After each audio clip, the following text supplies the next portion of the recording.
The extraordinary thing is that the Congressional Joint Economic Committee came out with figures showing that the people who benefited the most from the tax cuts in the new bill were those making less than $50,000. And it goes less and less the higher up you go in the economic scale. By the time you get to millionaires, they get a 3% benefit. But again, those under 50,000 get like an 8% benefit. So it's exactly the opposite of what Democrats are saying about it.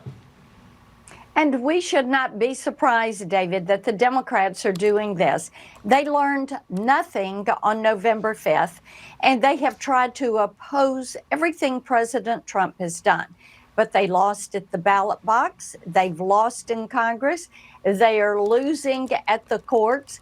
And now they're trying to say that the bill is not going to benefit people. Here's what everyone needs to know. It's the largest tax cut in U.S. history. It makes permanent the 2017 tax provisions. Yes. It restores R&D, bonus depreciation, interest, which are vitally important to our small businesses that line our streets in so many communities across this country.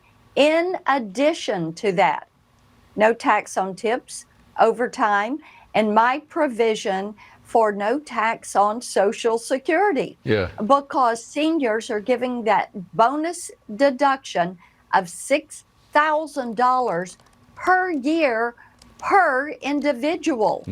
So this is something that is truly going to benefit hard-working Americans.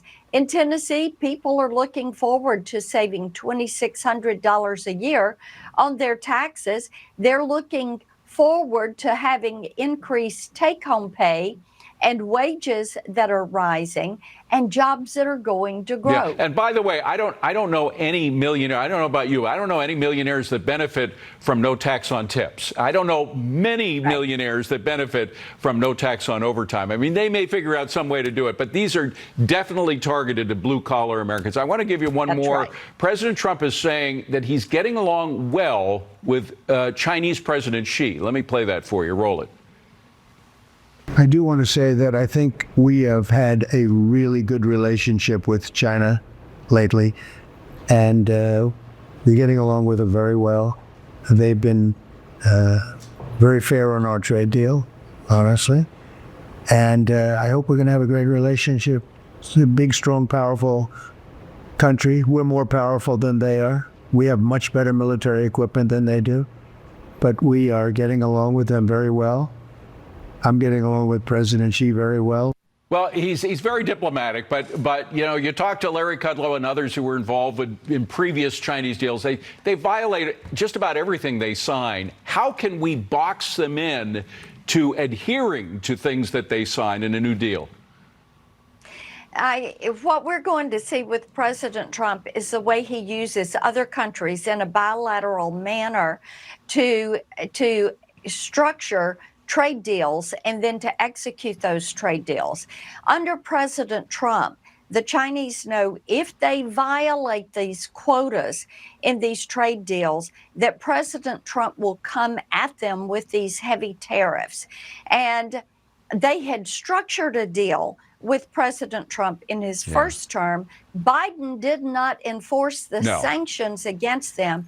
And China's manufacturing economy is in the tank. Yeah. And they are looking for a ticket out of that tank.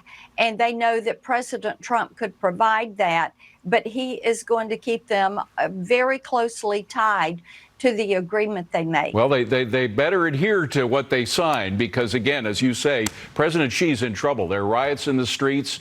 There are rumors about people around him that are conspiring against him. So we'll see what happens. Senator, always a pleasure to see you. Have a wonderful summer if I don't see you before it's over. Appreciate it. Coming up, a